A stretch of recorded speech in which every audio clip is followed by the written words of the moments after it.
இன்றைக்கு விசிக மற்றும் கம்யூனிஸ்ட் கட்சிகள் வைக்கின்ற ஒப்பாரி என்னென்னா, ஆளுநரை எதிர்த்து நாங்கள் போராட்டம் பண்ணுறோம். ஆளுநர் ஆர்எஸ்எஸ் கைக்கூலியாகவும் சன் பரிவார் கைக்கூலியாகவும் இருக்குது.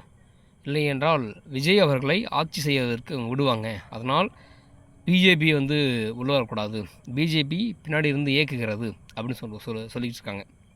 இவங்ககிட்ட நம்ம கேட்குற கேள்வி என்னென்னா, இப்போது திமுகவிலிருந்து காங்கிரஸ் உடஞ்சி போச்சு. திமுக தலைமை இதில் திமுக சேர்ந்தவங்க என்ன சொல்கிறாங்கன்னா, எங்களுக்கு காலங்காலமாக எப்பொழுதும் காங்கிரஸ் இதுதான் செய்யும், எங்களுக்கு துரோகத்தையும் தோல்வியும் நாங்கள் எப்பவுமே சந்திச்சுட்டு இருக்கோம் அப்படின்னு சொல்லி காங்கிரஸ் மீது மிகப்பெரிய குற்றச்சாட்டு வைக்கிறாங்க. ரெண்டாவது, இப்போது சிதம்பரத்தில் மேயராக்கிற இது காங்கிரஸ் இருந்தவங்க, அந்த மேயரை அவங்க நீடிக்கக்கூடாது, அவர்களை வெளியேற்றணும் அப்படின்னு சொல்லிட்டு இருக்காங்க.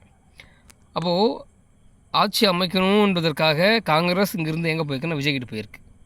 அப்போ காங்கிரஸும் அங்கே போகக்கூடாது, விசிகா சேர்ந்தவங்களும் விசிகாவோ இல்லை கூட்டணி கட்சிகளோ அங்கே போய் சேரவும் கூடாது. இப்போது இன்றைக்கி ஐயுஎம்எல் முஸ்லீம் லீக்குக்கு அழைப்பு கொடுத்துருக்காங்க, அவங்க முடியாது, திமுக என்ன சொல்லியோ அதான் செய்வேன் அப்படின்னு அவங்களும் சொல்லியாச்சு.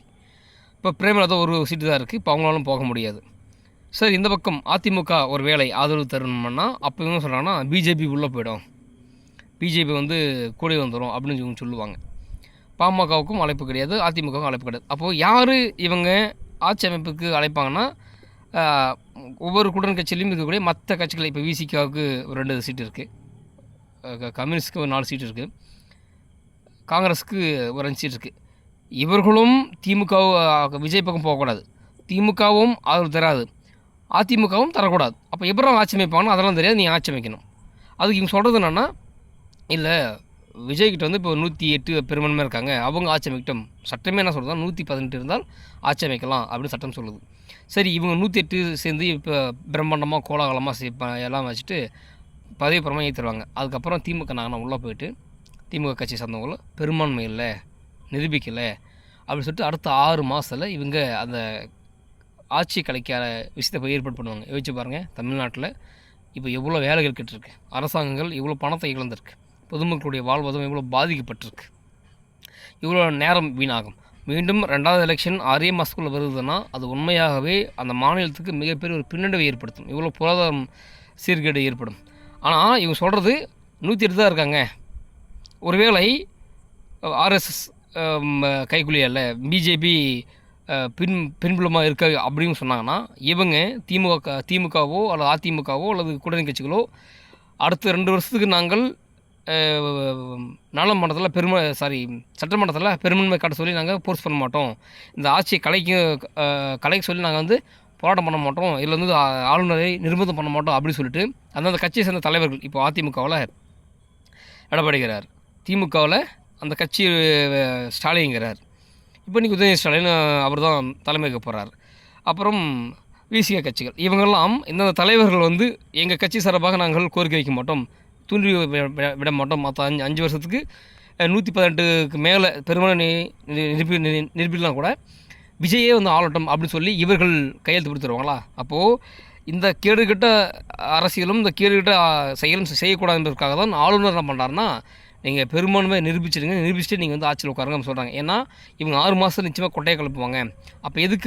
இப்போ நீங்கள் இப்போவே நீங்கள் நிரூபிங்க, இன்னும் டைம் இருக்குது, நீங்கள் கூட்டணி கட்சியில் அழைக்கலாம் அல்லது அதிமுக எதிர்கட்சிகளை அழைக்கலாம் அல்லது ஏதோ ஒரு பெரும்பான்மை உட்காந்து நீங்கள் பேசலாம் அப்படின்னு தான் யார் சொல்கிறா?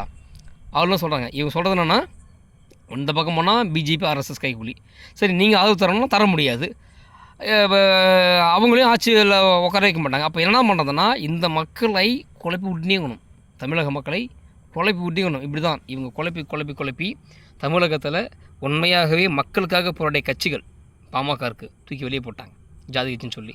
அப்புறம் நாம் தமிழர்கள் தொடர்ந்து வெளியே இருக்குது, அதையும் தூக்கி வெளியே போட்டாங்க, அதிபர் கட்சின்னு சொல்லி. இப்போ இவங்க தனித்து நின்னால இவங்களும் தனித்து நிற்கல, எந்நேரமும் டிஎம்கே காலை பிடிச்சி தொங்கிக்கிட்டு இருக்குது, இவங்களும் தனித்து நிற்க மாட்டாங்க. மக்கள் நல்ல கூட அமைச்சாங்க அந்த கட்சியில், அந்த ஆட்சியை அந்த ஒரே தேர்தலில் அந்த விஜயகாந்த் சொல்லி முடித்து அனுப்பி விட்டாங்க. இவங்க பிடிச்சி தொங்கிக்கிட்டு ஒரே ஒரு கட்சி தான் திமுக, அதோட காங்கிரஸ், அவ்வளோதான். அப்போ இவங்களும் தனித்து நிற்க மாட்டாங்க, தனித்து நிற்கிறவங்களும் ஜாதி முதல் குத்துவாங்க, அல்லது வேறு யாராவது தனித்துன்னா அவங்களே முதல் குத்துவாங்க. சரி, இவங்க யாருமே இல்லைப்பா, எதிர்கட்சியாக இன்றைக்கி எடப்பாடி அந்த கட்சி என்ன சொல்கிறது, பிஜேபி வந்துருச்சு அப்புறம் ஆர்எஸ்எஸ் உள்ள வந்துச்சுன்னு சொல்லி அதையும் கெடுத்து விடுறது. இப்போ இவங்க யார் தான் உண்மை வைப்பாங்க? சொந்த கட்சிக்கும் உண்மை இருக்கிறதில்ல, கூட்டணி கட்சிக்கும் உண்மை இருக்கிறதில்ல, சொந்த மக்களுக்கும் உண்மை இருக்கிறதில்ல. இது என்ன பொழப்புன்னு தெரியல திருமாவளவனுக்கும் இந்த காங்கிரஸ் அப்புறம் இந்த கம்யூனிஸ்ட் கட்சிக்கும். அதனால் மக்கள் தெளிவாக சிந்திக்க வேண்டும். இந்த அரசியல் விஜய்க்கு கொடுத்துருக்காங்க. அவர் தப்பாக ரைட்டாக எனக்கெல்லாம் பிடிக்கல, அது செகண்டரி. ஆனால் இவர்கள் இப்படி தான் கொலைப்புட்டு தமிழகத்தில் மாற்றம் ஏற்படுத்தாமல் இந்த மக்களை நாசம் செய்வது இந்த விசிகா, இந்த கம்யூனிஸ்ட் கட்சிகள், இந்த மறுமலர்ச்சி திராவிட முன்னேற்ற கழகம், இந்த டிஎம்கே கூட்டணி கட்சிகள், இவங்க மட்டும் தான் ஆளணும். சத்தாலும் சரி புடைச்சாலும் சரி அவன் நாசம் பண்ணோட எங்களாச்சும் நல்லா இருக்குது, எங்கள் கட்சி நல்லா சொல்லி ஒரு போலின் பிம்பத்தை கட்டமைக்கிற வேலை தான் இவருடைய வேலையாக இருக்கிறது.